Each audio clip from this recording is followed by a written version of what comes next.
পাইছে, ভাল ঘৰ, সা সম্পত্তি দেখিছে, সেইকাৰণে বিয়া হৈ আহিছে। এইবোৰ মানুহক আৰু ইয়াতকৈ লাগে নেকি? তোমালোকে আৰু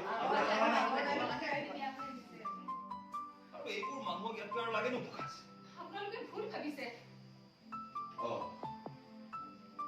আপোনালোক আহিলে আহক, ভাল খবৰ কি আছে? এনেও আপোনালোকে আমি খবৰ পঠিওৱাৰ কথা ভাবিছিল। আপোনালোক আহি তেতিয়া কথাবোৰ ভালকৈ আলোচনা কৰিব।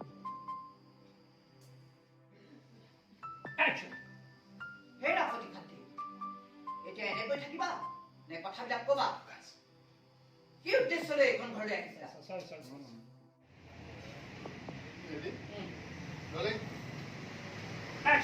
মাইনী, তই বাহিৰৰ পৰা আহিছ, ভিতৰলৈ গৈ হাত মুখ ধুই ল'বি।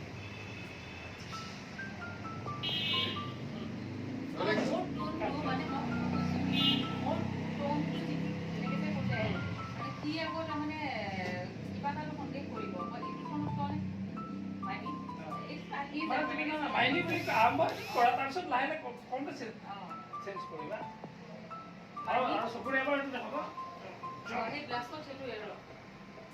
মাইনী, তই বাহিৰৰ পৰা আহিছ, ভিতৰলৈ গৈ হাত মুখ ধুই ল'বি। এনেই আৰু চাহ নাখাব।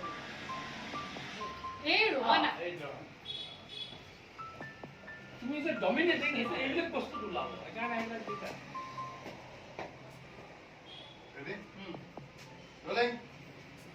Action! মাইনী, তই বাহিৰৰ পৰা আহিছ, হাত মুখ ধুই ল'বি। এনেই আৰু চাহ নাখাব। এই ৰ'বা না। ইয়াত শ্বুটিং চলি আছে। এফালে এগৰাকী শুই আছে, সেই শুই থকা গৰাকী মই দেখাবলৈ গৈ আছোঁ।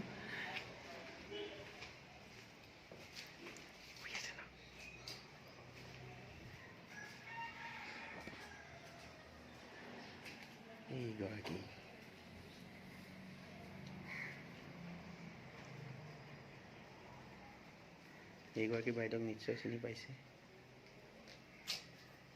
এতিয়া টোপনিত মগ্ন হৈ আছে। বেছি বহুত টোপনি আছে, ঘূৰ নিন্দাত। এই লগতে আমাৰ মেকআপ আৰ্টিষ্ট ভিক্টৰ দাসো শুই আছে এইটো ৰুমত। আহক আপোনালোকক দেখাম।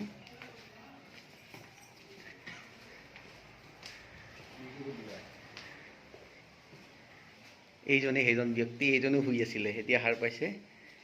ভিক্টৰ দাস বুলি কোৱাৰ লগে লগে সাৰ পাইছে। আমাৰ এইজন হৈছে মেকআপ আৰ্টিষ্ট দেই।